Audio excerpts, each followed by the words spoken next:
Hello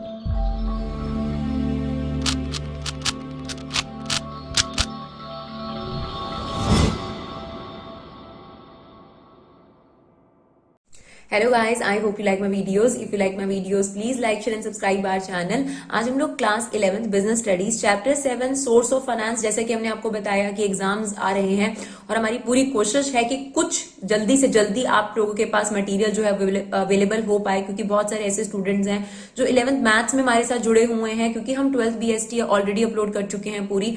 तो हम लोगों से बहुत बार रिक्वेस्ट की जाती है कि मैम प्लीज आप 11th की बिजनेस स्टडीज को भी जो है वो अपलोड करिए। तो डियर, हमारी पूरी कोशिश है कि हम सबसे पहले जो इंपॉर्टेंट चैप्टर्स हैं एग्जामिनेशन पॉइंट ऑफ व्यू से, final examination point of view से, वो आपके पास जल्दी से जल्दी लेकर आए। तो हमारा ये पार्ट 3 है इस चैप्टर का, जिसमें हम एक और इंपॉर्टेंट टॉपिक GDR, ADR और IDR आपके साथ डिस्कस करेंगे। जैसा कि आपको पता चल रहा है कि हम यहाँ पर ये पढ़ रहे हैं कि जो बिजनेस होता है वो अपना फंड कहाँ से ले सकता है, यानी फाइनेंस कहाँ से लिया जा सकता है। तो फाइनेंस लेने के जो सोर्सेस थे उन्हें दो मेन कैटेगरी में डिवाइड करा गया था, ऑनर्ड फंड और बोरोड फंड। ऑनर्ड फंड क्या होता है? जहां पर कोई भी अगर बाहर वाला पर्सन आपकी कंपनी में इन्वेस्ट करेगा तो वो कंपनी की ओनरशिप क्रिएट कर लेगा। और हम जो ये कैटेगरी पढ़ रहे हैं सारी की सारी ऑनर्ड फंड ही हम पढ़ रहे हैं, जिसमें सबसे पहला क्या पढ़ा था हम लोगों ने? Equity share. देन सेकंड हमने क्या पढ़ा था? Preference share. थर्ड हमने पढ़ा था रिटेन्ड अर्निंग, जो कि आपके प्रॉफिट का ही हिस्सा होता है जो वापस फ्लो बैक कर लिया जाता है, बाहर से कहीं से आपने फाइनेंस नहीं लिया, यानी अपने ही प्रॉफिट में से कुछ पोर्शन आपने सेव कर लिया अपने बिजनेस की ग्रोथ के लिए। उसके बाद 3 इंपॉर्टेंट और आपके पास ऑनर्ड फंड है, that is global depository receipt, American depository receipt और इंडियन डिपॉजिटरी रिसिप्ट। हमने इसको एक फ्लो चार्ट के थ्रू समझाने की कोशिश करी है, क्योंकि काफी ज्यादा पैराग्राफ फॉर्म में बच्चों को समझ में नहीं आता। चलिए देखिए, सबसे पहले देखते हैं GDR, that is global depository receipt. तो डियर, कुछ और नहीं है, तीनों के तीनों में ही इक्विटी शेयर के बारे में बात करी गई है। क्या डिफरेंस है वो हम आपको जरूर बताएंगे। तो देखिए बेसिकली क्या होता है, तो देखिए दिए बेसिकली क्या होता है कि अगर इंडियन कंपनी ने डोमेस्टिक टेरिटरी के अंदर, हम इंडियन कंसेप्ट में समझा रहे हैं, वैसे किसी भी और कंट्री के लिए हो सकता है, क्योंकि नाम क्या है? ग्लोबल डिपॉजिटरी रिसिप्ट, यानी पूरे ग्लोब पर एप्लीकेबल होती है, कहीं पर भी किसी भी कंट्री पर। हम इंडियन कंटेक्स्ट में इसके साथ बात करेंगे। मान लीजिए इंडियन कंपनी को फॉरेन इन्वेस्टर से इन्वेस्टमेंट चाहिए। अगर डोमेस्टिक कंपनी को डोमेस्टिक कंट्री में, यानी आपकी कंट्री है और इसी के इन्वेस्टर से इंडियन कंपनी को इन्वेस्टमेंट चाहिए, तो इक्विटी शेयर्स हैं, प्रेफरेंस शेयर्स हैं, वो हम इशू कर सकते हैं ये भी इक्विटी शेयर। फर्क सिर्फ इतना है कि अब इंडियन कंपनी फॉरेन इन्वेस्टर से जो है इन्वेस्टमेंट मांग रही है। तो यहां पर इंडियन कंपनी ने इक्विटी शेयर इशू करे। प्रोसेस क्या होता है वो समझाते हैं आपको। इंडियन कंपनी ने इक्विटी शेयर इशू करे, अब फॉरेनर तक कैसे पहुंचाएंगे, उसके पैसे कंपनी तक कैसे लाएंगे, और उसको कौन सी डॉक्यूमेंट्स दिया जाएगा, प्रूफ दिया जाएगा कि उसने इंडियन कंपनी में इन्वेस्ट करा है, उसी को बोलते हैं ग्लोबल डिपॉजिटरी रिसिप्ट। ठीक है, अब मान लीजिए इंडियन कंपनी ने शेयर इशू करे, या तो इंडियन कंपनी क्या कर सकती है, बाहर के देश में जिस भी कंट्री में वो ये शेयर इशू कर रही है, जिस भी कंट्री के इन्वेस्टर्स को अपनी तरफ अट्रैक्ट कर रही है, वहां पर एक बैंक अपॉइंट कर लेगी, जिसको बोलते हैं डिपॉजिटरी।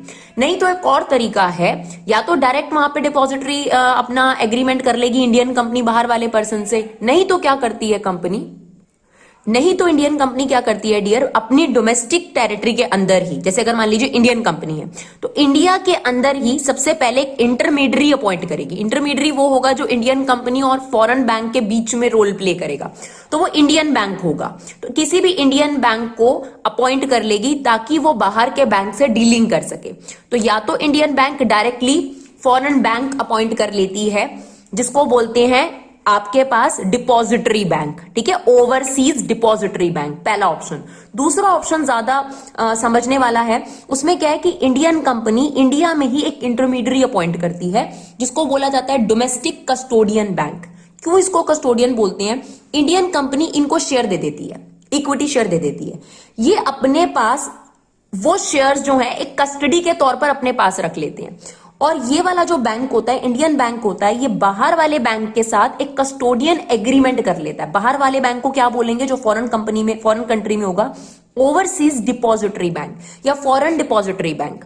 ठीक है, तो बेसिकली यहां पर इंडियन कंपनी है, एक डोमेस्टिक बैंक है और एक फॉरेन बैंक है, जिसको हम फॉरेन बैंक को डिपॉजिटरी बोल रहे हैं और जो इंडियन बैंक है उसको कस्टोडियन बोल रहे हैं। अब होता क्या है, जो इंडियन कंपनी है वो शेयर इशू करती है, वो डोमेस्टिक कंपनी अपने पास संभाल कर रखती है। ठीक है, अभी जो डोमेस्टिक बैंक है वो ओवरसीज बैंक के साथ एक एग्रीमेंट कर लेता है, जिसके थ्रू वो ये बता देता है कि इतने अमाउंट के जो शेयर्स हैं वो आपके हमारे पास कस्टडी के तौर पे पड़े हुए हैं। ठीक है, ओवरसीज बैंक क्या करता है, जो फॉरेन इन्वेस्टर्स होते हैं उनसे पैसे रिसीव करता है उनकी कंट्री में, उनकी कंट्री की करेंसी में, लाइक डॉलर में रिसीव कर रहा है या फिर कोई भी और पॉन्ड में रिसीव कर रहा है। वो पैसे जो है वो हमारे डोमेस्टिक बैंक को ट्रांसफर कर देता है इन रुपीज में, और फिर जो रुपीज की ट्रांजैक्शन है वो पैसे जो है हमारा बैंक इंडियन कंपनी को ट्रांसफर कर देता है। सेम जो शेयर्स हैं वो डोमेस्टिक कंट्री के बैंक है उनके पास पड़े रहते हैं, और जो ये डोमेस्टिक बैंक है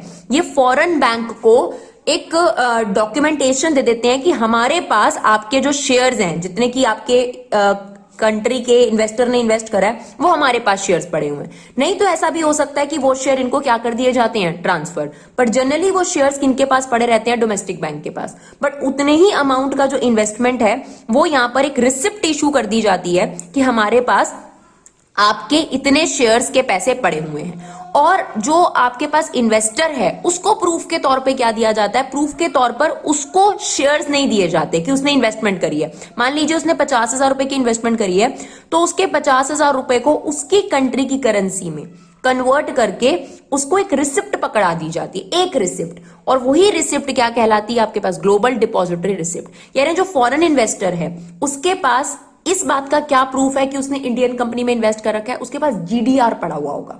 ये सभी कंट्री पे एप्लीकेबल है, ये नहीं आप देखिए फॉर एग्जांपल कोई भी कंपनी है, अमेरिकन कंपनी है, वो आपके पास कहीं और इशू कर रही है, ऑस्ट्रेलिया में इशू कर रही है, तब भी यही प्रोसेस होगा। तो प्रोसेस क्या है, इंडियन कंपनी ने शेयर इशू करे और इसके लिए उसने अपना डोमेस्टिक बैंक कस्टोडियन के तौर पे अपॉइंट करा। वो जो डोमेस्टिक बैंक है वो एग्रीमेंट करता है फॉरेन बैंक के साथ, जिसको बोलते हैं ओवरसीज डिपॉजिटरी बैंक।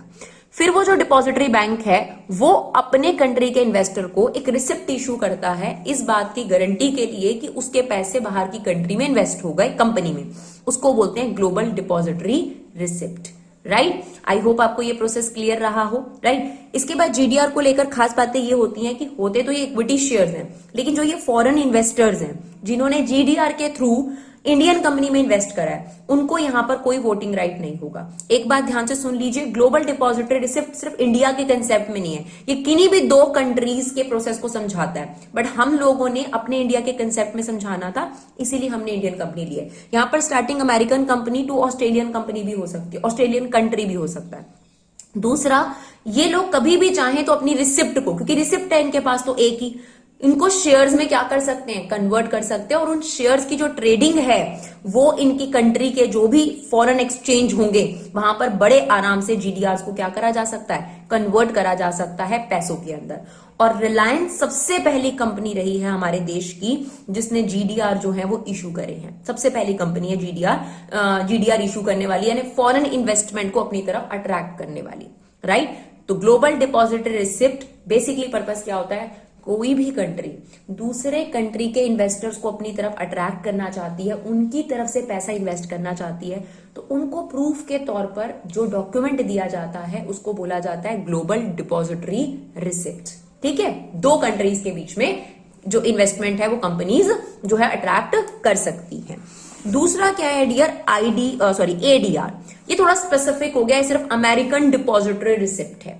यहां पर क्या है, मान लीजिए कोई भी नॉन अमेरिकन कंपनी है यानी नॉन यूएस कंपनी है, वो अमेरिका के लोगों से पैसा जो है इन्वेस्टमेंट के तौर पे चाहती है, तब अमेरिकन डिपॉजिटरी रिसिप्ट का इस्तेमाल होता है। फिर से हम अपनी तरफ से ले लेते हैं इंडियन कंपनी। मान लीजिए इंडियन कंपनी शेयर इशू करती है, अब स्पेसिफिक कंट्री है, अब यहाँ पे फॉरेन कंट्री कोई और नहीं होगी, सिर्फ अमेरिका होगा, क्योंकि it's an American depository receipt. इसका मतलब ये होता है कि अमेरिका के लोगों ने इन्वेस्ट करा है दूसरी कंट्री की कंपनीज में, तो इंडियन कंपनी ने शेयर इशू करे, ठीक है, और अपने देश में एक इंडियन बैंक को अपॉइंट कर लिया एज अ कस्टोडियन, जो इन इक्विटी शेयर्स को अपने पास संभाल के रखेगा फॉरेन इन्वेस्टर्स के ट्रस्टी के तौर पर। तो शेयर्स इनके पास रह गए।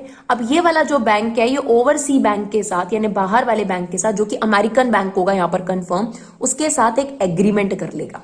ठीक है, जिस एग्रीमेंट के थ्रू डिपॉजिटरी बैंक और इनके बीच में डीलिंग्स चलेंगी। यानी जो इन्वेस्टर होगा, अमेरिकन इन्वेस्टर है, वो यहां पर पैसे डिपॉजिट करेगा डिपॉजिटरी बैंक के पास। वो डिपॉजिटरी बैंक वो जो पैसे है वो इंडियन बैंक को ट्रांसफर कर देगा। इंडियन बैंक जो है वो पैसे इंडियन कंपनी को ट्रांसफर कर देंगे। सेम शेयर्स के लिए होगा, शेयर जो है वो इंडियन बैंक के पास आएंगे। इंडियन बैंक या तो खुद कस्टडी के तौर पर इन शेयर्स को रख सकते हैं और एक रिसिप्ट जो है डिपॉजिटरी बैंक को इशू कर देंगे। और जो डिपॉजिटरी बैंक है वो अपने अमेरिकन सिटीजन को भी जो डॉक्यूमेंट इशू करेगी, that is known as American depository receipt. इसका मतलब है किसी अमेरिकन पर्सन ने कहीं पर डिपॉजिट किया है। तो ये प्रोसेस बिल्कुल वैसा सही है, फर्क सिर्फ एक है कि यहां पर कोई भी फॉरेन कंपनी हो सकती है और वो अमेरिकन सिटीजन से इन्वेस्टमेंट मांग रही है इक्विटी शेयर्स के जरिए।